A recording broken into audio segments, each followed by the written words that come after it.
যে আমেরিকাকে বর্তমানে যে পাওয়ারফুল রাষ্ট্র বলা হয়, তাদের শক্তিকে বলা হয় যে পৃথিবীর সবচেয়ে শক্তিশালী রাষ্ট্র আমেরিকা।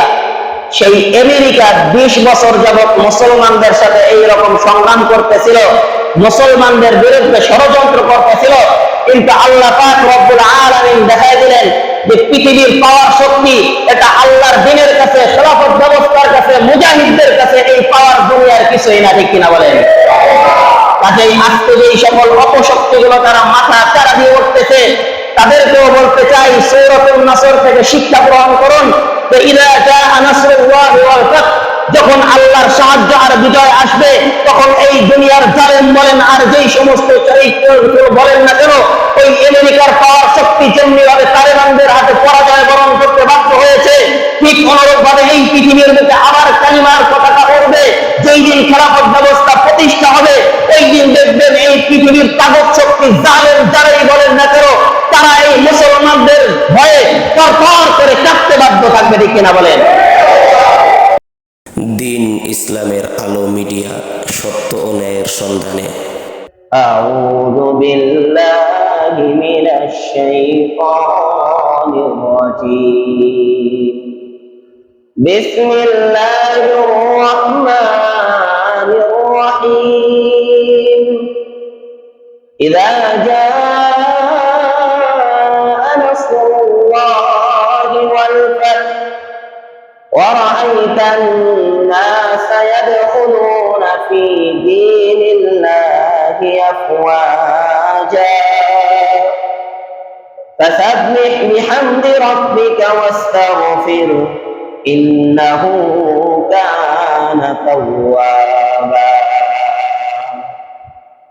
سبحانك لا علم لنا إلا ما علمتنا إنك أنت العليم الحكيم اللهم صل على محمد وعلى آل محمد كما صليت على إبراهيم وعلى آل إبراهيم إنك حميد مجيد اللهم بارك على محمد وعلى آل محمد كما باركت على إبراهيم وعلى آل إبراهيم إنك حميد مجيد الحمد لله আল্লাহ পাক রব্বুল আলামিনের দরবারে লাখো কোটি শুকরিয়া। মহান রব আমাদেরকে এশার নামাজের পর পবিত্র কোরআনের তাফসীরের মজলিসে বসার, কোরআন থেকে কিছু আলোচনা করার এবং শোনার তৌফিক দান করেছেন, তাই আমরা সকলেই বলি আলহামদুলিল্লাহ। সম্মানিত মুসল্লিয়ানে কেরাম, আমাদের ধারাবাহিক তাফসীরের আজকে 32 নং তাফসীর, অর্থাৎ 32 সপ্তাহ যাবৎ আমাদের তাফসীর হচ্ছে। মাঝে বিভিন্ন কারণবশত বাদ গেছে সপ্তাহ। তো আজকে আমরা সূরাতুন নাসর, যে সূরাটা আমরা তেলাওয়াত করলাম, আজকে আমরা এই সূরা থেকে তাফসীর করব ইনশাআল্লাহ। তো আজকের এই সূরা এটা অত্যন্ত গুরুত্বপূর্ণ একটি সূরা। এই সূরার নামকরণ করা হয় সূরাতুন নাসর হিসাবে। নাসর, যে আমরা সূরার প্রথম আয়াতের মধ্যে তেলাওয়াত করি, ইযা জাআ নাসরুল্লাহি ওয়াল ফাত। নাসরুল্লাহ, এই যে নাসরুল থেকে এই শব্দের নামকরণ করা হয় মূলত নাসর। আর নাসরুল শব্দের অর্থ হলো সাহায্য। নাসরুল শব্দের অর্থ কি? সাহায্য। এই সূরার মাধ্যমে আল্লাহ পাক মুসলমানদেরকে সাহায্য এবং বিজয়ের একটা সুসংবাদ দান করেছেন। এই কারণে এই সূরার নাম সূরাতুন নাসর হিসেবে রাখা হয়েছে। সুবহানাল্লাহ। এই সূরার আরেকটা নাম আছে, সেই নাম হলো সূরাতুত তাওদী'। সূরাতুত তাওদী', যে নামটা আমরা জানি না। তাওদী' শব্দের অর্থ হলো বিদায় গ্রহণ করা। যেহেতু এই সূরার মধ্যে রাসূল সাল্লাল্লাহু আলাইহি ওয়াসাল্লাম দুনিয়া থেকে বিদায় নেওয়ার পরোক্ষভাবে এই সূরার মধ্যে আল্লাহ পাক রব্বুল আলামিন জানায় দিয়েছেন। এই কারণে এই সূরাকে সূরাতুত তাওদীহ বলা হয়। কারণ পবিত্র কোরআনের পূর্ণাঙ্গ সূরা হিসেবে সর্বশেষ যে সূরাটা নাযিল হয় সেটা হলো এই সূরাতুন নাসর। এই সূরার পরে পূর্ণাঙ্গ সূরা একসাথে আর কোনো সূরা নাযিল হয় না। তবে এই সূরার পরে খণ্ড আয়াত নাযিল হয়, আরো কয়েকটা আয়াত নাযিল হয়। তবে সর্বশেষ সূরা হিসেবে পূর্ণাঙ্গ এই সূরাটাই নাযিল হয়। তো এই সূরা নাযিলের সময়কাল কখন? দেখেন, এই সূরাটা নাযিল হয়, ইবনে আব্বাস রাদিয়াল্লাহু তাআলা আনহু বলেন যে এটাই মূলত কোরআনে নাযিলকৃত পূর্ণাঙ্গ সর্বশেষ সূরা। তো এই সূরাটা নাযিল হয় মূলত 7ম হিজরিতে। কত হিজরিতে? 7ম হিজরিতে। খাইবার যুদ্ধ থেকে যখন মুসলমানরা ফিরতেছিলেন তখন আল্লাহ পাক এই সূরাটা নাযিল করেন। সুবহানাল্লাহ। আল্লাহ পাক রব্বুল আলামিন মুসলমানরা যখন খাইবার যুদ্ধ থেকে মদিনার দিকে প্রত্যাবর্তন করতেছিলেন, আল্লাহ পাক রব্বুল আলামিন এই সূরা নাযিল করে মুসলমানদেরকে একটা সুসংবাদ জানায় দেন। আল্লাহ বলতেছেন, ইযা জাআ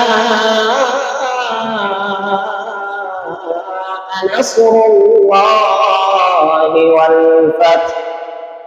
আল্লাহ বলতেছেন, ইযা যখন যা আসবে নাসরুল্লাহি ওয়াল ফাত। নাসরুল্লাহ মানে হলো আল্লাহর সাহায্য, ফাতহুন অর্থ হলো বিজয়। আল্লাহ বলতেছেন যখন আল্লাহ পাক রব্বুল আলামিনের পক্ষ থেকে মুসলমানদের কাছে সাহায্য এবং বিজয় আসবে, এখানে বিজয় দ্বারা উদ্দেশ্য হলো মক্কা বিজয়, ফাতহে মক্কা বিজয়ের সুসংবাদ আল্লাহ পাক এই 7ম হিজরিতেই দিয়ে দিচ্ছেন। এই সুসংবাদ দেওয়ার 1 বছর পরে আল্লাহ পাক 8ম হিজরিতে মুসলমানদেরকে এই মক্কা বিজয় দান করেন। সুবহানাল্লাহ। আল্লাহ পাক বলতেছেন, ওয়ারাইতান নাস ইয়াদখুলুনা ফি দীনিল্লাহি আফওয়াজা। আল্লাহ পাক নবীকে বলতেছেন, ওগো পয়গম্বর, মক্কা বিজয়ের আগ পর্যন্ত মানুষ 1-2 করে করে মুসলমান হচ্ছে।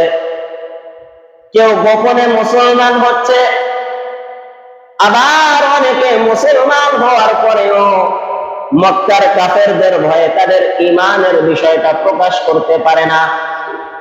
আল্লাহ জানায় দিতেছেন, যখন আমি আল্লাহ এই মক্কা বিজয়ের মাধ্যমে আপনাদেরকে বিজয় দান করব, রাআইতান নাস, আপনি মানুষদেরকে দেখবেন, ইয়াদখুলুনা ফি দীনিল্লাহ, যে তারা আল্লাহর দ্বীন ইসলামের মধ্যে প্রবেশ করতেছে, আফওয়াজা, দলে দলে তারা ইসলামের মধ্যে প্রবেশ করবে। সুবহানাল্লাহ। তাই তো দেখা গেছে যে মক্কা বিজয় হওয়ার পর যে তখন আর গোপনে কেউ ইসলাম গ্রহণ করে নাই, বরং দলে দলে মুসলমানরা বিভিন্ন গোত্রের সমস্ত লোক, বিভিন্ন দেশের লোক এসে প্রকাশ্যে ইসলাম ধর্ম গ্রহণ করেছেন। সুবহানাল্লাহ। এই সূরার তাফসীরের মধ্যে পাওয়া যায়, মক্কা বিজয় হওয়ার পর ইয়ামান থেকে 700 জন এর একটি দল, তারা রাস্তা দিয়ে মুসলমান হয়ে আযান দিতে দিতে প্রকাশ্যে মক্কা শরীফে প্রবেশ করেন। সুবহানাল্লাহ। মুহতারাম হাজিরিন, তো এই যে সূরা, এই সূরার বিষয়বস্তু কি? এই সূরার বিষয়বস্তু হলো যে মুসলমানদেরকে আল্লাহ পাক রব্বুল আলামিন অদূর ভবিষ্যতে বিজয় দান করবে, এই সুসংবাদ আল্লাহ পাক মুসলমানদেরকে এই সূরার মাধ্যমে দিয়েছেন। সুবহানাল্লাহ। এবং এই যে আরব, মিডল ইস্ট, যেটা ইসলামের প্রাণ কেন্দ্র বলা হয়, এই আরব থেকে মূর্তি পূজা এই জিনিসটা নিঃশেষ হয়ে যাবে, দূর হয়ে যাবে, এবং ইসলামী খেলাফত ব্যবস্থা সেই আরবের মধ্যে প্রকাশ্যে প্রতিষ্ঠিত হবে। এই জিনিসটা আল্লাহ পাক এই সূরাতুন নাসরের মাধ্যমে মুসলমানদেরকে জানায় দেন। সুবহানাল্লাহ। দ্বিতীয় আরেকটা বিষয় হলো, দেখেন এই সূরার মাধ্যমে আল্লাহ পাক পরবর্তী আয়াতের মধ্যে বলতেছেন যে যখন দেখবেন মানুষ দলে দলে ইসলাম ধর্ম গ্রহণ করতেছেন, ফাসাব্বিহ বিহামদি রাব্বিকা, নবী আপনি আল্লাহর প্রশংসা সহকারে আল্লাহর তাসবিহ পাঠ করতে থাকেন। সুবহানাল্লাহ। তো এইটা দ্বারা বোঝা যায় যে নবীজি আর এই দুনিয়ার মধ্যে বেশি দিন থাকবেন, কারণ তার নবুয়তের দায়িত্ব শেষ। মানুষের কাছে ইসলাম প্রচারের যে দায়িত্ব ছিল এটা শেষ। কাজেই এখন আর আপনার কোনো কাজ নাই, আপনি তাসবিহ পাঠ করতে থাকেন। তো এই সূরা নাজিলের মাধ্যমে আল্লাহ পাক জানায় দিলেন যে মুহাম্মদুর রাসূলুল্লাহ সাল্লাল্লাহু আলাইহি ওয়াসাল্লাম বেশি দিন আর আমাদের মাঝে থাকবেন না। যখন এই সূরাটা নাজিল হয়, বিজয়ের কথা বলা হয়, তখন সাহাবায়ে কেরাম আনন্দে আত্মহারা হয়ে গেছে যে মুসলমানরা অচিরেই মক্কা বিজয় করবে। সুবহানাল্লাহ। কিন্তু ইবনে আব্বাস রাদিয়াল্লাহু তাআলা আনহু তিনি কান্না শুরু করে দিলেন। তখন বলা হলো যে কেন কাঁদতেছেন?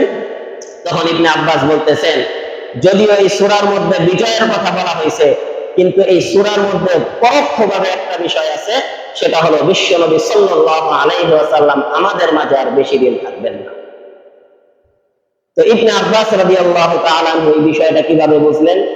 তিনি ছোট সাহাবী ছিলেন, সিগরে সাহাবা বলা হয়, অর্থাৎ রাসূলের জীবদ্দশায় তার বয়স ছিল, বেশি বয়স ছিল না, অর্থাৎ 15 বছরের কম ছিল।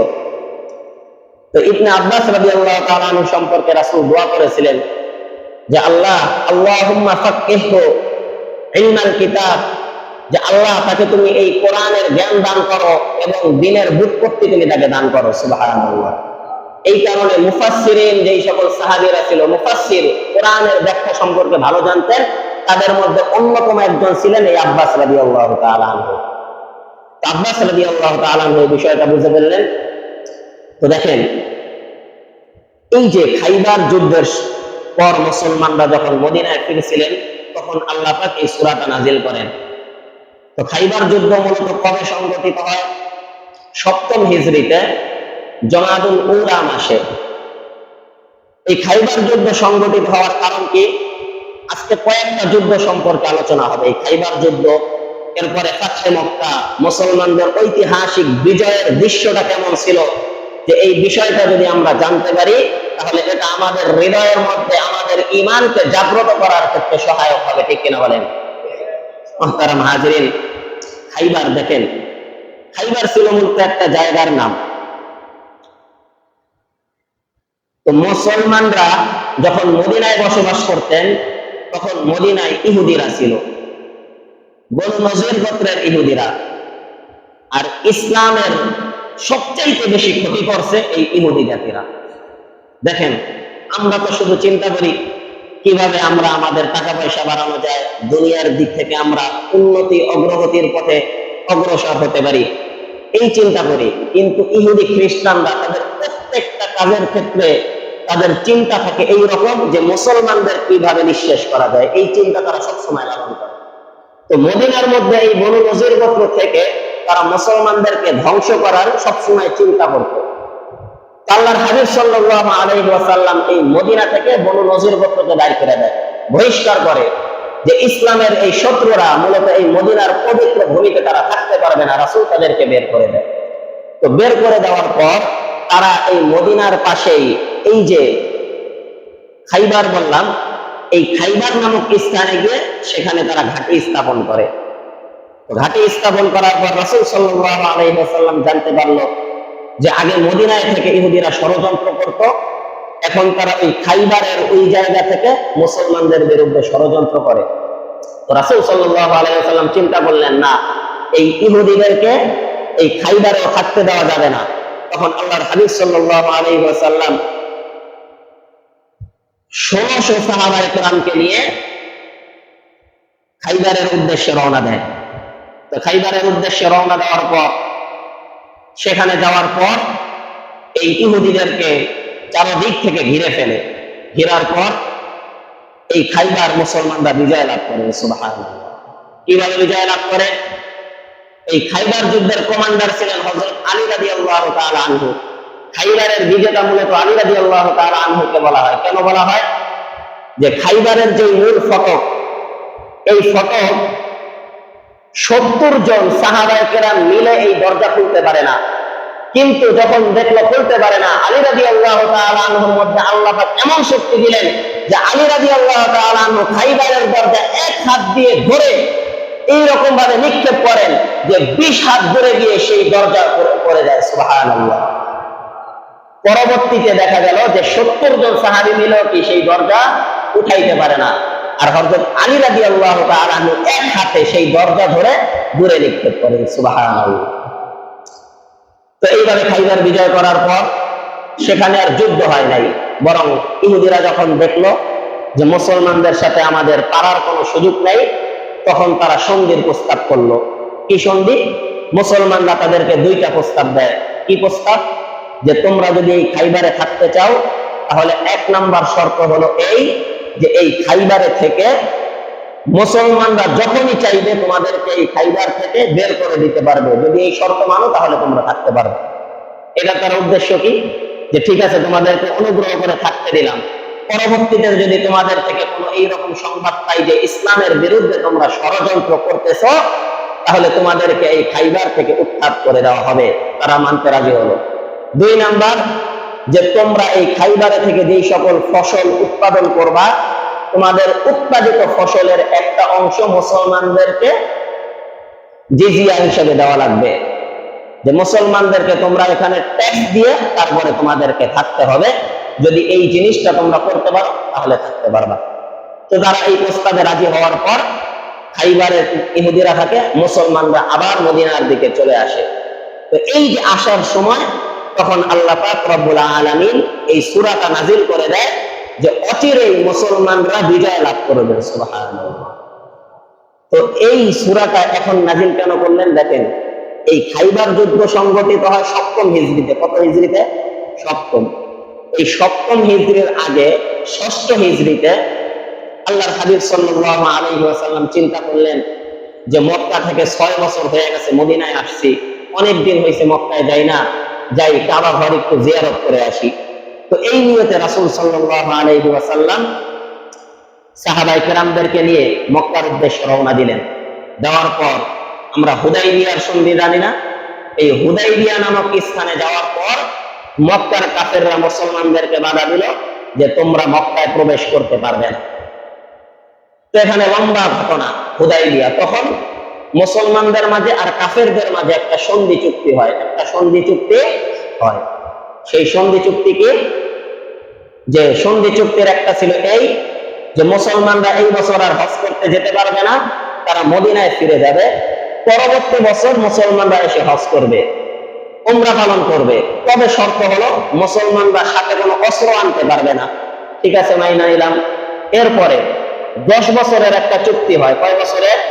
10 বছর। যে এই 10 বছর মুসলমান আর কাফেরদের মাঝে কোনো যুদ্ধ হতে পারবে না।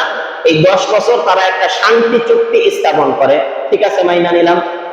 তো এই যে দেখেন, মুসলমানরা উমরা না করে সেই হুদাইবিয়া থেকে আবার মদিনায় ফিরে আসে। তো এই যে মুসলমানদের হৃদয়ের মধ্যে একটা কষ্ট, নিজেদের মাতৃভূমিতে তারা উমরা করতে যাইতে পারতেছে না।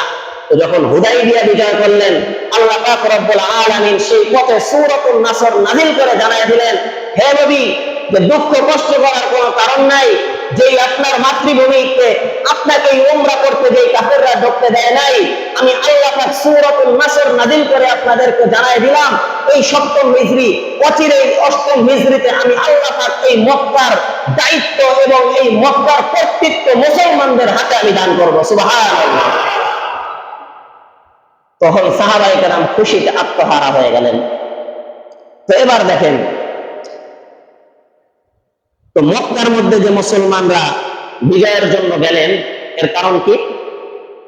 তখন মুসলমানদের মাঝে আর কাফেরদের মাঝে শান্তি চুক্তি হয়। তো শান্তি চুক্তির ক্ষেত্রে আশপাশের অন্যান্য গোত্ররাও মুসলমান এবং কাফেরদের সাথে যুক্ত হয়। সেই ক্ষেত্রে বনু বকর গোত্র তারা কাফেরদের দলে যায়, আর বনু খুজাআ গোত্র তারা মুসলমানদের দলে আসে। অর্থাৎ তারা মুসলমানদের পক্ষে থাকবে, আর বনু বকর তারা থাকবে কাফেরদের পক্ষে। তো বনু বকর আর বনু খুজা এই দুই গোত্রের মধ্যে আবার জাহিলিয়াতের যুগ থেকে এইরকম যুদ্ধ বিগ্রহ হইতেছিল। তো হওয়ার পর এই বনু বকর গোত্র কি করলো, তারা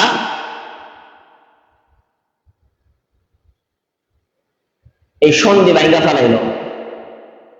তারা কি করলো, এই সুযোগে বনু খুজা গোত্রের উপরে প্রকাশ্যে তারা আক্রমণ করলো।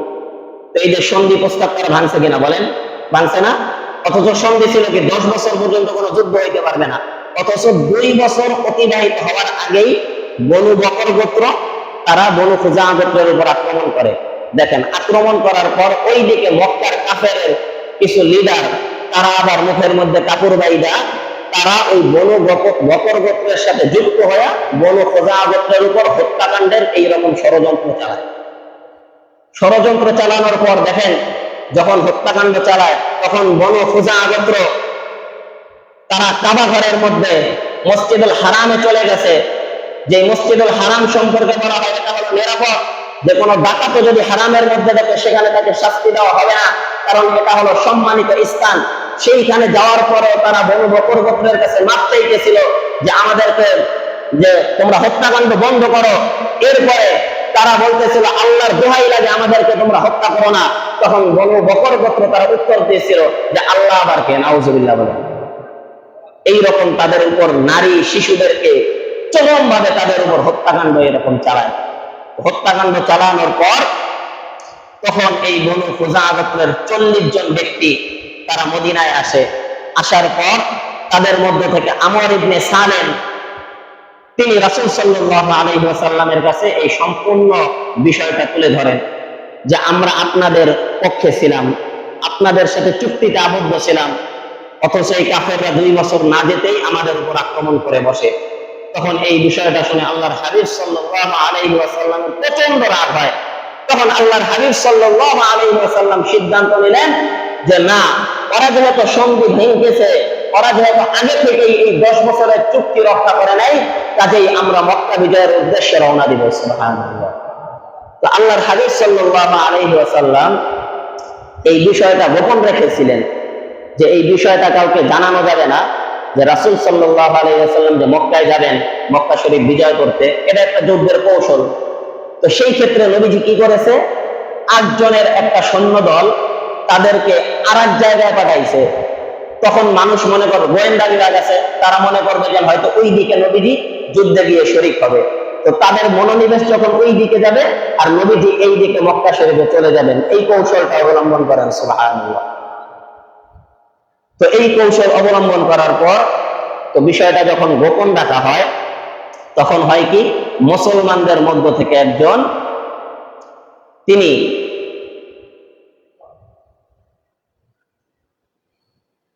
হাতিব ইবনে আবু বালতা রাদিয়াল্লাহু তাআলা আনহু, তিনি গোপনে কুরাইশদের কাছে একটা চিঠি লেখে যে এই যে রাসূল সাল্লাল্লাহু আলাইহি ওয়াসাল্লাম যে মক্কা বিজয়ের জন্য আসতেছে, এই বিষয়টা লিখে কাফেরদের কাছে একটা চিঠি লেখে। তো আল্লাহ পাক রব্বুল আলামিন ওহীর মাধ্যমে রাসূলকে জানায় দেয় যে অমুক ব্যক্তি এক মহিলার কাছে একটা চিঠি পাঠাইছে যে আপনি যে মক্কা বিজয়ের বিষয়টা গোপন রাখতে চাইছেন, এই বিষয়টা যে হাতিব ইবনে আবি বালতা রাদিয়াল্লাহু তাআলা আনহু তিনি এক মহিলার মাধ্যমে চিঠি পাঠাইছে কুরাইশদের নিকট। আল্লাহ পাক রব্বুল আলামিন তখন সূরাতুল মুমতাহিনা 28 নম্বর পারায় এই সূরাতুল মুমতাহিনার কয়েকটা আয়াত নাযিল করে রাসূল সাল্লাল্লাহু আলাইহি ওয়াসাল্লামকে জানায় দেন। সুবহানাল্লাহ। আল্লাহর হাবিব সাল্লাল্লাহু আলাইহি ওয়াসাল্লাম যখন এই বিষয়টা ওহীর মাধ্যমে জানার পর এবার পয়গম্বর হযরত আলী রাদিয়াল্লাহু তাআলা আনহুকে দায়িত্ব দিলেন যে আলী কয়েকজন সাহাবায়ে কেরামকে নিয়ে যাও, অমুক জায়গায় দেখবে একজন মহিলা, তার কাছে তোমরা হাতিব ইবনে আবু বালতার একটা চিঠি পেয়ে পাবে, তোমরা তাকে আমার কাছে ধরে নিয়ে আসবে। হযরত আলী রাদিয়াল্লাহু তাআলা আনহু সেই স্থানে যাওয়ার পর মহিলাটাকে পেল। মহিলাকে পাওয়ার পর মহিলাকে তল্লাশি করার পর তার কাছে চিঠি পেল না। আলী রাদিয়াল্লাহু তাআলা আনহু বলতেছেন, পয়গম্বরের কথা মিথ্যা হতে পারে না, যে তুমি নিজের থেকে চিঠি বের করে দিবা নাকি তোমাকে আমরা তল্লাশি করব? ওই মহিলা তার মাজার কোমরের ফিতার মধ্যে ওই চিঠিটা ঢোকায় রেখেছিল। এই কথা বলার পর ওই মহিলা বলতেছে যে আপনারা একটু ওই দিকে ফিরেন, চিঠি আমি বের করে দিচ্ছি। এটা বলার পর তখন সে চিঠিটা বের করে দেয়। তখন এই চিঠির মধ্যে লেখা আছে যে মক্কাবাসীর নিকট হাতিব ইবনে আবু বালতা রাদিয়াল্লাহু তাআলা চিঠি লিখছে যে অচিরেই রাসূল সাল্লাল্লাহু আলাইহি ওয়াসাল্লাম মক্কা বিজয় করতে আসতেছে, কাজেই তোমরা যদি সতর্ক না হও তাহলে তোমরা ধ্বংস হয়ে যাবে। তো এই জিনিসটা যখন নিয়ে আসছে রাসূলের কাছে, তখন রাসূল বিষয়টা জানার পর এই হাতিব ইবনে আবি বালতা তিনি বদরের সাহাবী ছিলেন, বদরের যুদ্ধে অংশগ্রহণকারী একজন সাহাবী ছিলেন। সুবহানাল্লাহ। আর বদরের সাহাবীদের ব্যাপারে আল্লাহ পাক ঘোষণা দিয়েছেন যে বদরে যারা অংশগ্রহণ করছে আল্লাহ পাক সবাইকে মাফ করে দিয়েছেন। সুবহানাল্লাহ। তো রাসূল সাল্লাল্লাহু আলাইহি ওয়াসাল্লাম এই বিষয়টা জানার পর তখন ওই সাহাবী নবীজির কাছে বলতেছে, ইয়া রাসূলুল্লাহ, আমি ইসলামের সাথে কোনো গাদ্দারি করি নাই, আমি মুরতাদ হয়ে যাই নাই, আমি কাফেরদেরকে মুসলমানদের কৌশল সম্পর্কে কিছু জানাই নাই। আমার চিঠি লেখার কারণ ছিল এই, আমি মূলত মক্কার লোক না, আমি অন্য জায়গা থেকে মক্কায় আসছি, আর ইসলাম গ্রহণ করে আমি আপনার সাথে মদিনায় চলে আসছি, কিন্তু আমার পরিবার এখনো মক্কায় আছে। আমার এই ভয় হইতেছে আপনি যেভাবে যাবেন না জানি আমার পরিবার ধ্বংস হয়ে যায়, এই কারণে আমি কাফেরদের কাছে চিঠি লিখছি যাতে করে আমার পরিবারকে আমি রক্ষা করতে পারি। তো চিঠির মধ্যে আমি এটাও লিখছি যে তোমরা যদি আমাদেরকে মুসলমানদেরকে প্রতিহত করো, এরপরে আল্লাহ পাক মুসলমানদেরকে বিজয় দান করবে, আর যদি প্রতিহত না করো এরপরে আল্লাহ পাক মুসলমানদেরকে বিজয় দান করবেন। সুবহানাল্লাহ। তখন রাসূল সাল্লাল্লাহু আলাইহি ওয়াসাল্লাম দেখলেন না, আসলে এই বিষয়টা ঠিক আছে, যে তিনি মূলত তার পরিবারের জন্য এই চিঠিটা লিখছে। তখন ওমর রাদিয়াল্লাহু তাআলা আনহুর মেজাজ এইরকম করা ছিলেন যে ওমর রাদিয়াল্লাহু তাআলা আনহু তখন বলতেছে, ইয়া রাসূলুল্লাহ, আপনি শুধুমাত্র হুকুম দেন, আমি তার কল্লাটা দ্বিখণ্ডিত করে দেই। আল্লাহর হাবিব সাল্লাল্লাহু আলাইহি ওয়াসাল্লাম বললেন, থাক, তারে ছেড়ে দাও, তাকে হত্যা করার কোনো দরকার নাই, কারণ তিনি হলেন বদরের সাহাবী, আর বদরের সাহাবী সম্পর্কে আল্লাহ বলেছেন আল্লাহ পাক তাদেরকে মাফ করে দিয়েছেন। সুবহানাল্লাহ।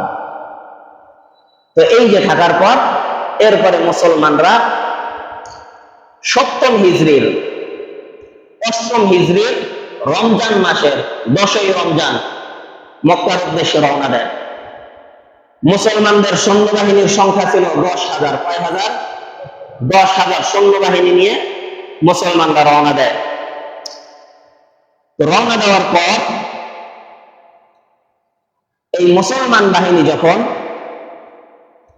মক্কা মুকাররমার নিকটবর্তী মাররুজ জাহরান নামক স্থানে পৌঁছায়, তো ওই স্থানে পৌঁছার পর ওই দিকে কিন্তু মক্কার লোকেরা জানে না যে মুসলমানরা কি প্রবেশ করতেছে। তো মাররুজ জাহরান নামক স্থানে যখন পৌঁছায় তখন আব্বাস রাদিয়াল্লাহু তাআলা আনহু যে তিনি চিন্তা করলেন যে মুসলমানরা যেভাবে আসতেছে আজকে কাফেররা নিশ্চিত পরাজিত হবে, কারণ এই সুসংবাদ আল্লাহ পাক আগেই জানাই দিয়েছেন। তো আব্বাস রাদিয়াল্লাহু তাআলা আনহু তখন তিনি তার উটের উপর আরোহণ করে সামনের দিকে অগ্রসর হলেন যে দেখি মক্কার কাউকে পাই কিনা, পাইলে তাদেরকে সতর্ক করব যে তোমরা রাসূলের কাছে আত্মসমর্পণ করো, কারণ আজকে তোমাদের বাঁচার কোনো উপায়। তো কিছু দূর যাওয়ার পর একটা পাহাড়, সেই পাহাড়ের পাশে দেখে 2 ব্যক্তি কথা বলতেছে। কয় ব্যক্তি? 2 ব্যক্তি। ওই 2 ব্যক্তি ছিল কে? একজনে বলতেছে যে এত বড় বাহিনী, এটা কারা? তখন আরেকজন উত্তর দিতেছে, এটা মনে হয় ওই যে বনু খুজাআতের উপর আক্রমণ করা হয়েছে, এটা মনে হয় তাদের সৈন্যবাহিনী। তখন ওই প্রথমজন আবার বলতেছে, আরে এত লোক তারা কই পাইবে? তখন আব্বাস রাদিয়াল্লাহু তাআলা উকি মাইরা দেখে তাদের সাথে সামনাসামনি সাক্ষাৎ হয়ে যায়। দেখার পর তারা হঠাৎ করে টাসকি খেয়ে যায় এবং বলতেছে, আরে আপনি এখানে? তখন আব্বাস রাদিয়াল্লাহু তাআলা দেখেন এই 2 জন হলো মক্কার লিডার, একজন হলো আবু সুফিয়ান, আর একজন হলো হাকিম ইবনে হিজাম। এই 2 জন ছিল মক্কার লিডার। তারা ওই পাহাড়ের কোনায় মুসলমানদের এই দৃশ্য দেখার পর তারা এই রকম কথা বলতেছিল। তখন আব্বাস রাদিয়াল্লাহু তাআলা আবু সুফিয়ানকে বলতেছিল, তখন তিনি আবু সুফিয়ান পরবর্তীতে মুসলমান হয়, যে এখন মুসলমান হয়, হে আবু সুফিয়ান, আজকে তোমাদের বাঁচার কোনো উপায় নাই, কাজেই যদি তোমরা বাঁচতে চাও তাহলে তাড়াতাড়ি রাসূলের কাছে যায় মাপ চাও এবং ইসলাম ধর্ম গ্রহণ করো। সুবহানাল্লাহ। আবু সুফিয়ান ভয়ে তাড়াতাড়ি আব্বাস রাদিয়াল্লাহু তাআলা আনহুর সেই বাহনের উপর উঠলো, ওঠার পর রাসূলের কাছে গেল। যাওয়ার পর আল্লাহর হাবিব সাল্লাল্লাহু আলাইহি ওয়াসাল্লামের সামনে যখন আবু সুফিয়ান উপস্থিত হলো, তখন আল্লাহর হাবিব সাল্লাল্লাহু আলাইহি ওয়াসাল্লাম আবু সুফিয়ানকে বলতেছে যে এখনো কি আল্লাহকে এক বলে অস্বীকার করবে না? তখন আবু সুফিয়ান বলতেছে নিশ্চয়ই আল্লাহ এক, যদি অন্য কোনো প্রভু থাকতো তাহলে আজকে আপনাদের হাত থেকে আমাদেরকে রক্ষা করতো। সুবহানাল্লাহ। আবু সুফিয়ান সাথে সাথে মুসলমান হয়ে যায়। সুবহানাল্লাহ। মুসলমান হওয়ার পর কেন মুসলমান হয়? নিজের আত্মরক্ষার জন্য, যে আজকে বাঁচার আর কোনো সুযোগ নাই। তো এই যে দেখেন মক্কা বিজয়ের ঘটনা, এই যে আফগানিস্তানের তালেবানদের সাথে আমেরিকার দ্বন্দ্ব কত বছর যাবত? 20 বছর যাবত। যেই আমেরিকাকে বর্তমানে যে পাওয়ারফুল রাষ্ট্র বলা হয়, তাদের শক্তিকে বলা হয় যে পৃথিবীর সবচেয়ে শক্তিশালী রাষ্ট্র আমেরিকা, সেই আমেরিকা 20 বছর যাবত মুসলমানদের সাথে এই রকম সংগ্রাম করতেছিল, মুসলমানদের বিরুদ্ধে ষড়যন্ত্র করতেছিল। কিন্তু আল্লাহ পাক রব্বুল আলামিন দেখায় দিলেন যে পৃথিবীর পাওয়ার শক্তি এটা আল্লাহর দ্বীনের কাছে, খেলাফত ব্যবস্থার কাছে, মুজাহিদদের কাছে এই পাওয়ার দুনিয়ার কিছুই না। ঠিক কিনা বলেন? কাজেই আজকে যে সকল অপশক্তিগুলো তারা মাথা চারা দিয়ে উঠতেছে, তাদেরকেও বলতে চাই সূরাতুন নাসর থেকে শিক্ষা গ্রহণ করুন যে ইযা জাআ নাসরুল্লাহি ওয়াল ফাত, যখন আল্লাহর সাহায্য আর বিজয় আসবে তখন এই দুনিয়ার জালেম বলেন আর যেই সমস্ত চরিত্রগুলো বলেন না কেন, ওই আমেরিকার পাওয়ার শক্তি যেমনি ভাবে তালেবানদের হাতে পরাজয় বরণ করতে বাধ্য হয়েছে, ঠিক অনুরূপ ভাবে এই পৃথিবীর বুকে আবার কালিমার পতাকা উড়বে।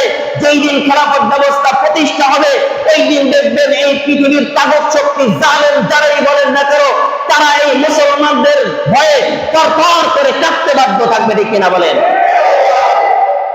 ওই দিন দেখবেন এই পরাশক্তি যে কোথায় ল্যাপটপে পালাইবে এর কোনো হিসাব সেই দিন থাকবে না। ঠিক কিনা বলেন? আজকে তারা জুলুমের হাত মুসলমানদের উপর বাড়ায় দিতেছে, মুসলমানরা যুগে যুগে নির্যাতন হচ্ছে, নির্যাতিত হচ্ছে।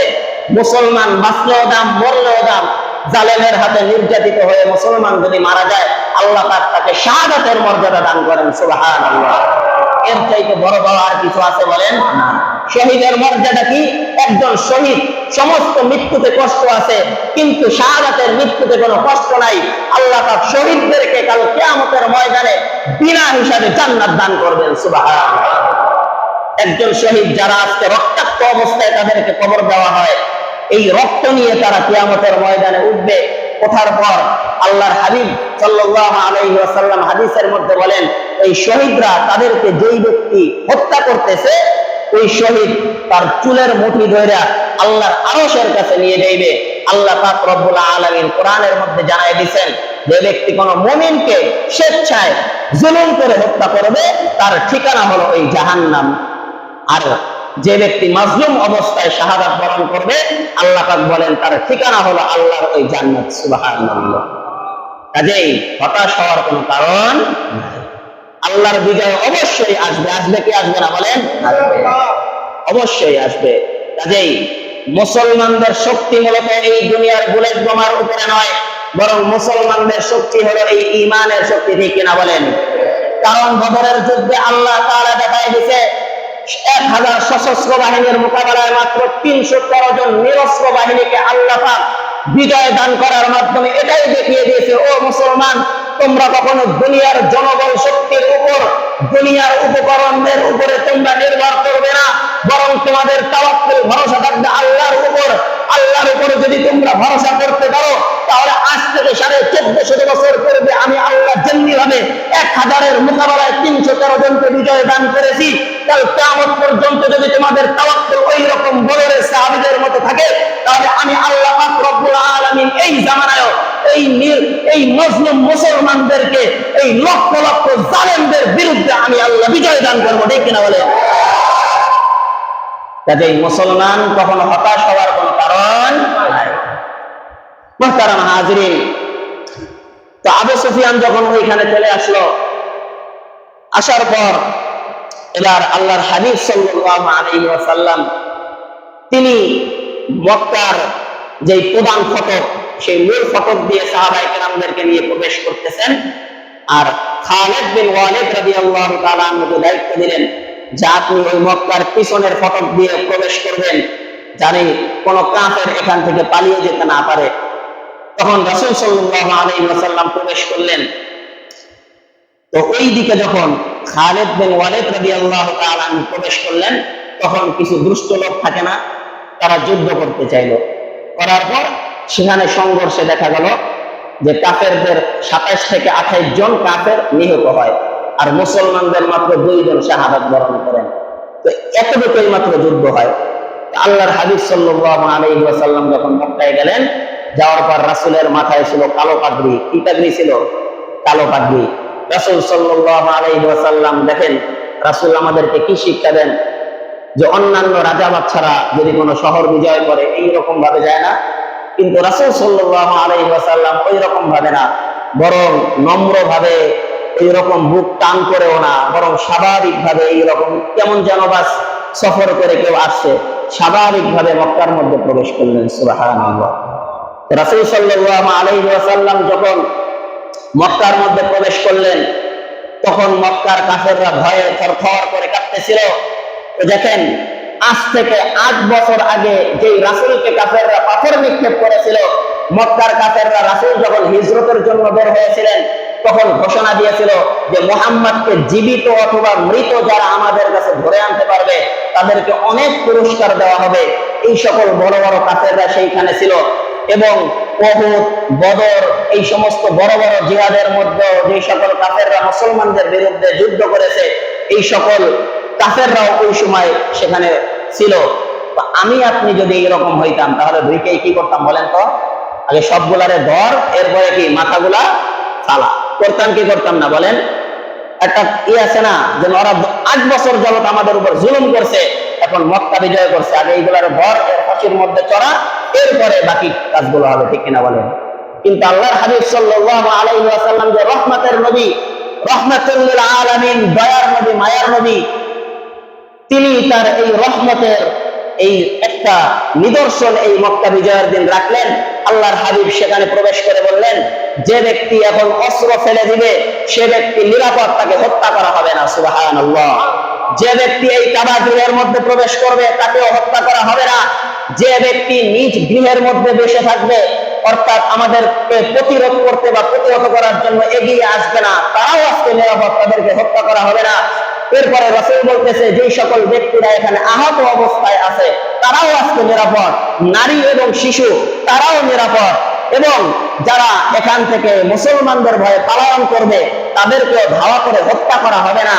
এরপরে এই যে কিছুক্ষণ আগে আবু সুফিয়ান মুসলমান হলো, রাসূল বলতেছে এই আবু সুফিয়ানের ঘরে গিয়ে যারা আশ্রয় নেবে তারাও আজকে নিরাপদ। সুবহানাল্লাহ।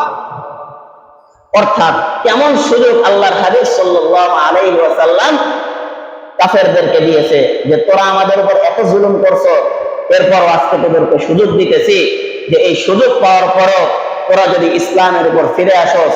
কারণ নবীর উদ্দেশ্য তো এটা না, এই কাফের এরাও তো নবীর উম্মত। উম্মত কি উম্মত না বলেন? উম্মত। আর নবী চায় না যে আমার একজন উম্মত জাহান্নামের মধ্যে যাক। তাই তো আল্লাহর হাবিব যখন তায়েফ এর মধ্যে গিয়েছিলেন, এই মদিনায় হিজরতের পূর্বে নবীজি তায়েফ গিয়েছিলেন। তায়েফে যাওয়ার পর অবস্থা কি হলো, যে বাজার দিয়ে নবীজি দাওয়াত নিয়ে যায়, 2 পাশ থেকে পাথর নিক্ষেপ করে রাসূলের দেহ মোবারক রক্তাক্ত করে ফেলেছিল। রক্তে রাসূলের জুতার সাথে রক্ত এইরকম আকারে গিয়েছিল, এইরকম শাস্তি দেওয়া হয়েছিল। যখন তায়েফের পাশ দিয়ে আসছিলেন, তখন ফেরেশতা জিবরাইল বলতেছে, হে নবী, আপনি শুধু একটু বদদোয়া করেন, আমি আল্লাহর আদেশে এই তায়েফের 2 পাহাড়ের মাঝখানে এই তায়েফবাসীকে ফেলে তাদেরকে পিষ্ট করে দেই। পয়গম্বর ঘোষণা দিয়েছিলেন যে না, আমি হলাম রহমতের নবী, কাজেই আমি আমার উম্মতের জন্য বদদোয়া করতে পারি না। রাসূলের এই রহমতের দোয়ায় দেখা গেছে অল্প কিছুদিন পর এই তায়েফের সমস্ত কাফের মুসলমান হয়ে যায়। সুবহানাল্লাহ। কাজেই আমাদের পক্ষ থেকেও ঘোষণা থাকবে, আজকে যারা নিজেদের জুলুমের হাত নিরীহ মানুষের উপর সম্প্রসারিত করতেছে, জুলুম জীবনে চিরদিন স্থায়ী হয় নাই। হয়েছে বলেন? ফেরাউন জুলুম করেছিল, মূসা আলাইহিস সালাম বনী ইসরাঈলকে গণহারে হত্যা করেছিল, সেই ফিরাউনের অবস্থা এখনো মিশরের মধ্যে গেলে দেখা যায়, যায় কি যায় না বলেন? যুগে যুগে এইরকম যারা এই জালেমের ভূমিকায় ছিল, আল্লাহ পাক তাদের নমুনা মুসলমানদেরকে সামনে রেখে দিয়েছে। সুতরাং আমরাও বলতে চাই, বর্তমানে যারা জুলুমের হাত নিরীহ মুসলমানদের উপর সম্প্রসারিত করতেছেন, আপনাদেরকেও বলি, আপনাদের এই জুলুম চিরদিন স্থায়ী হবে না। কাজেই আপনারাও তওবা করে ফিরে আসেন। আল্লাহর হাবিব মক্কা বিজয়ের দিন যেই ভূমিকা পালন করেছিলেন, সবাইকে সাধারণ ক্ষমা ঘোষণা করেছিলেন, আমরাও আপনাদের এই বদলা নেব না, বরং যদি খাত ফিরে তওবা করেন, আমরাও আপনাদের পক্ষে রাসূলের সেই রহমতের, সেই নরম ভাষার, সেই ক্ষমার ভূমিকা আপনাদের সাথে আমরা পালন করবো। ঠিক কিনা বলেন? আল্লাহ পাক সকল জালেমকে এই বিষয়গুলো বোঝার তৌফিক দান করুক। সকলে বলেন আমিন। আল্লাহর হাবিব সাল্লাল্লাহু আলাইহি ওয়াসাল্লাম মক্কায় ঢুকলেন। ঢোকার পর এবার সাহাবায়ে কেরাম সবাই মক্কায়, কাফেররা ভয়ে থরথর করে কাঁপতেছিল। থরথর করে কাঁপার পর আল্লাহর হাবিব সাল্লাল্লাহু আলাইহি ওয়াসাল্লাম মক্কা শরীফে 2 রাকাত নামাজ পড়লেন। নামাজ পড়ার পর যাওয়ার পর দেখেন সেই মক্কার উপরে তাদের বড় যে মূর্তি, সেই মূর্তিটা ছিল মক্কার উপরে। কাবা ঘরের ভিতরে 360টা মূর্তি ছিল। আল্লাহর হাবিব সাল্লাল্লাহু আলাইহি ওয়াসাল্লাম সেই বড় মূর্তিটাকে একটা বর্ষা দিয়ে, গুতা দিয়ে এইরকম ভাবে ভেঙে ফেলেন। সুবহানাল্লাহ। আর সাহাবায়ে কেরাম যে বড় বড় মূর্তিগুলো ছিল আশপাশের সমস্ত মূর্তিকে ওই দিন ভেঙে চুরে তছনছ করে দিয়ে বলেন যে আজকে থেকে এই মূর্তির কোনো পূজা চলবে না, বরং এই পবিত্র ভূমি মক্কা ভূমিতে যদি একমাত্র সিজদা করতে হয়, ইবাদত করতে হয়, তাহলে একমাত্র সিজদা করা হবে, ইবাদত করা হবে আল্লাহর। ঠিক কিনা বলেন? কাজেই আল্লাহর হাবিব সাল্লাল্লাহু আলাইহি ওয়াসাল্লাম সেখানে গিয়ে এই বিরক্ত প্রকাশ করার পর আল্লাহর হাবিব কোরআনুল কারীমের একটা আয়াত তেলাওয়াত করতেছিলেন, জাআল হাক্কু ওয়া যাহাকাল বাতিল ইন্নাল বাতিলা কানা যাহুকা। আল্লাহর হাবিব বলতেছেন, সত্য এসেছে, জাআল হাক্কু ওয়া যাহাকাল বাতিল, সত্য এসেছে, মিথ্যা বিলুপ্ত হয়েছে। ইন্নাল বাতিলা কানা যাহুকা, নিশ্চয় মিথ্যা বিলুপ্ত হওয়ারই ছিল। সুবহানাল্লাহ। তো এইভাবে যখন মক্কায় প্রবেশ করলেন, তখন ছিল 20 রমজান। কয় রমজান? 10 রমজানে মক্কা থেকে, মদিনা থেকে রওনা করেন, আর 20 রমজানে সেখানে গিয়ে পৌঁছার পর আল্লাহর হাবিব সাল্লাল্লাহু আলাইহি ওয়াসাল্লাম তখন তাদেরকে সাধারণ ক্ষমা ঘোষণা করলেন। এরপরেও আল্লাহর হাবিব কিছু সংখ্যক মানুষ ছিল, তাদেরকে সাধারণ ক্ষমা ঘোষণা করেন নাই, নাম ধরে ধরে বলছিল যে এই সকল ব্যক্তিদেরকে ক্ষমা করা হবে না। পরবর্তীতে এই সকল ব্যক্তিদের মধ্যে থেকে 4 জন ব্যক্তি রাসূলের কাছে যায় ক্ষমা চায়, মাপ চায় নেয়, আরো 2 জন সম্পর্কে তাদেরকে ক্ষমা করা হয় নাই। তো এই ছিল মক্কা বিজয়ের ঘটনা। তো এই যে মক্কা যেই দিন বিজয় করা হয়, মক্কা বিজয় করার পর তখন আল্লাহর হাবিব সাল্লাল্লাহু আলাইহি ওয়াসাল্লাম এই মক্কা বিজয় করার পর ওই দিন এই যে আল্লাহ পাক পরবর্তী আয়াতের মধ্যে এই যে জানাই দিলেন যে ইযা জাআ নাসরুল্লাহি ওয়াল ফাth, যখন আল্লাহর সাহায্য এবং বিজয় আসবে। এখানে সাহায্য যারা আল্লাহ এই যে ফেরেশতাদের মাধ্যমে সাহায্য করেছেন, আর বিজয় দ্বারা উদ্দেশ্য হলো মক্কা বিজয়। মক্কা বিজয় হলো এরপরে দ্বিতীয় আয়াতে আল্লাহ বলতেছেন, ওয়ারাআইতান নাসা ইয়াদখুলুনা ফি দীনিল্লাহি আফওয়াজা। ও নবী, যখন আপনি দেখবেন আল্লাহর সাহায্য আর বিজয় আসবে, তখন আর মানুষ গোপনে গোপনে ইসলাম গ্রহণ করবে না, বরং প্রকাশ্যে তারা ইসলাম গ্রহণ করবে, দলে দলে তারা ইসলামের মধ্যে প্রবেশ করতে থাকবে।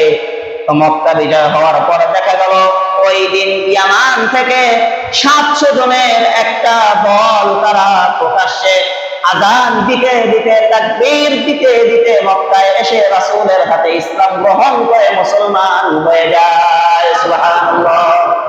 পাশের বসরা নগরী, কুফা নগরী, আশপাশের অঞ্চলগুলো থেকে মানুষ দলে দলে এখন প্রকাশ্যে এসে ইসলাম ধর্ম গ্রহণ করতেছে। ইসলাম গ্রহণ করার পর এবার আল্লাহ পাক রব্বুল আলামিন জানায় দেন, নবী আপনার রিসালাতের দায়িত্ব শেষ, এখন আর আপনার কোনো কাজ নাই।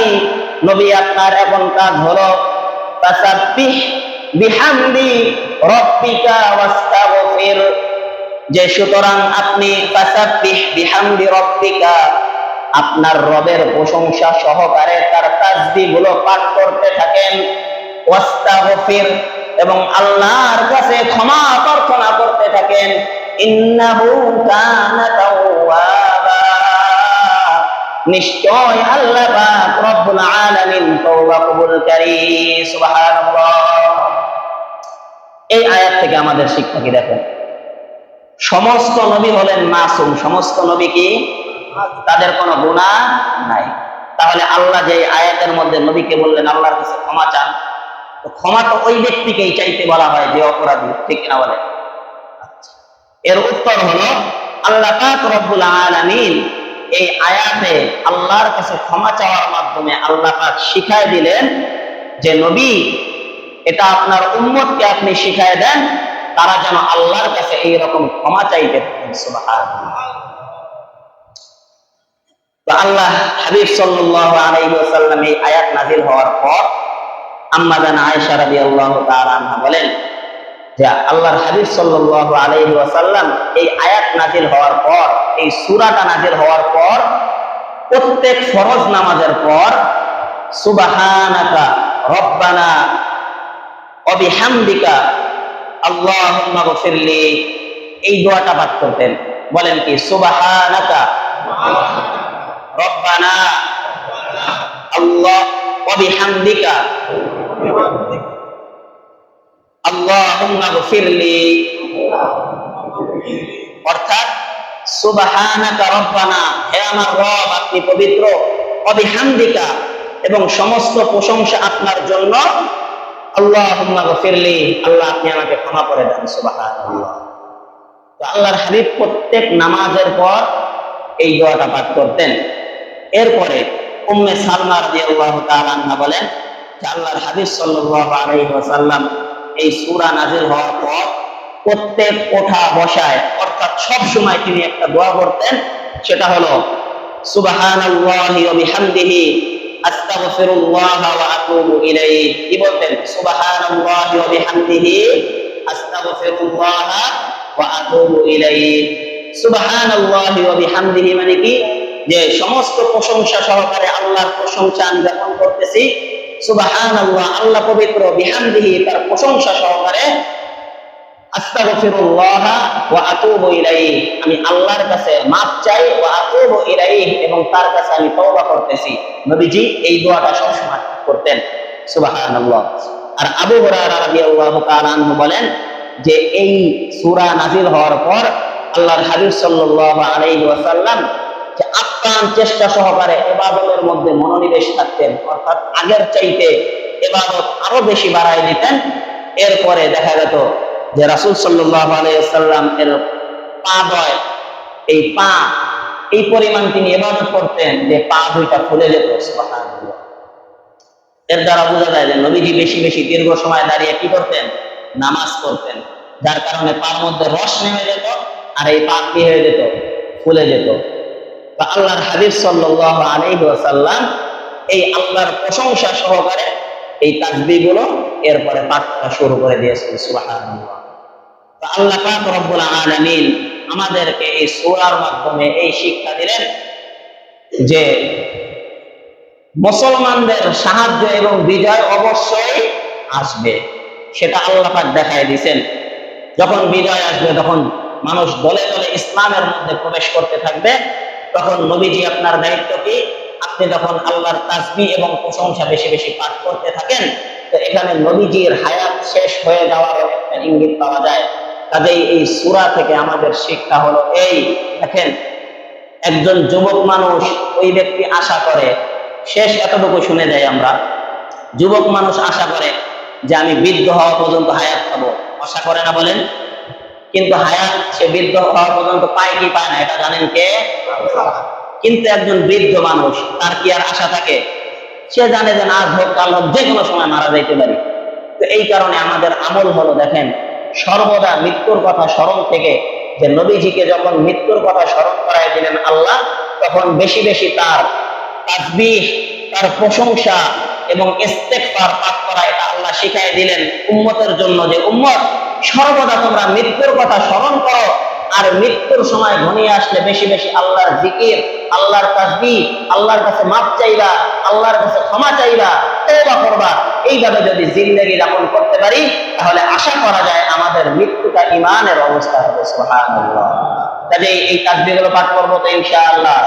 আমরা যেই তাসবিহগুলো পারি, সুবহানাল্লাহ, আলহামদুলিল্লাহ, আল্লাহু আকবার, আস্তাগফিরুল্লাহ, আল্লাহ আমারে মাফ করে দেন, অর্থাৎ আল্লাহর প্রশংসা সহ বাক্যগুলো পড়া, এরপরে আল্লাহর নামের কি করা, জিকির করা, এই আমলগুলো বেশি বেশি করা। আল্লাহ পাক আমাদের সকলকে এই মৃত্যুর কথা স্মরণ করে আমাদেরকে বেশি বেশি তার তাসবিহ পাঠ করে পরকালের প্রস্তুতি নেওয়ার তৌফিক দান করুক। সকলেই বলেন আমিন। ওয়া আখিরু দাওয়ানা আলহামদুলিল্লাহি রাব্বিল আলামিন। আসসালামু আলাইকুম ওয়া রাহমাতুল্লাহি ওয়া বারাকাতুহু। সুবহানাল্লাহি ওয়া বিহামদিহি, সুবহানাকাল্লাহুম্মা ওয়া বিহামদিকা।